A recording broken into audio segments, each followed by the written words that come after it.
Hey guys, it's Brandon Miniman from Pocketnow.com, and this is the hardware tour of the Acer Liquid S100. This is one of the more affordable unlocked Android options. Compared to the Nexus 1, it's about $100 cheaper, and it will allow you to get 3G in the US if you're using AT&T. The Nexus 1 will only give you 3G if you're running on T-Mobile. So let's talk a little bit about specs before talking about actually the hardware on the device.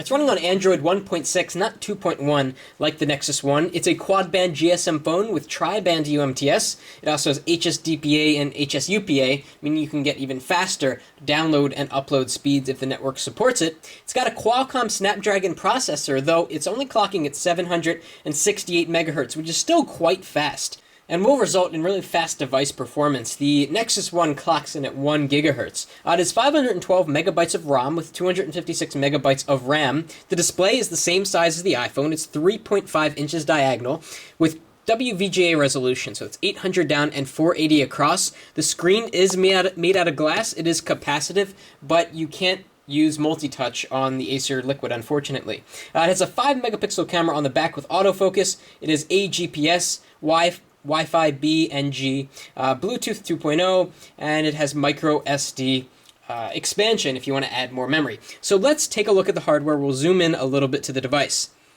Has a really interesting design with this white border. Apparently the Liquid will come in red and in black. I haven't seen it in red, only in black. But what's really nice is you get this outline of whatever color you get the device in around the whole device, which is quite nice. So up here we have the speaker grill, and up here also there's a proximity sensor, but no light sensor, oddly, so you can't have the device automatically regulate the screen brightness. Down here we have some kind of cryptic buttons that are quite different than the standard Android buttons. So you could probably figure this out. This one's home, although why don't they just use a house? Then we have search, back, and the menu button, which looks a little bit different than the menu button that we're used to on other Android devices. The front is completely flush, and it's very nice. It seems to have an anti-grease coating on it. I've been using this for about a day, and really the screen is kept quite clean.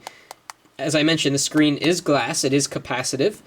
The device is actually quite thick, and when we unboxed it, we thought that maybe it's not so thick, but it really does have a lot of thickness to it. It's about 12.75 millimeters. That's about 2 millimeters thicker than the Nexus 1 and the iPhone.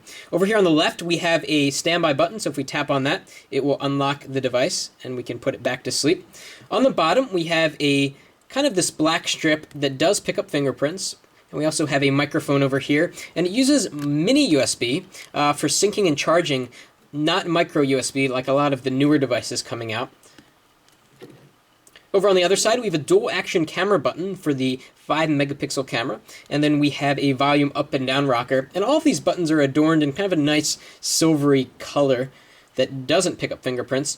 On the top, we have 3.5 millimeter for audio, which is quite nice.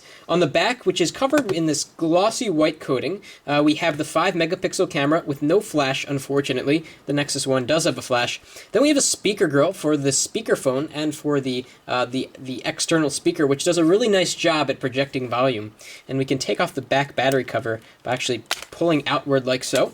And we have the SIM card slot here, micro SD, and the battery, which is of size about 1350 milliamp hours. And we're going to talk about battery life shortly. So overall, while we like the design on the Acer Liquid with this white bezel and the very flush touch screen here, the hardware feels a little bit cheap, and we've tested a lot of Acer devices over the years, and this has been a theme with all Acer devices. The build quality is just not there compared to HTC or Motorola or any of the other devices that they compete against. That said, usually Acer has a lower price point than the other devices, which kind of makes it a good value if you can compare it to what is out there. We've got a lot more coming up on the Acer Liquid. We're going to talk about the software that's on the device. We're going to talk about battery life and performance. That's it for now.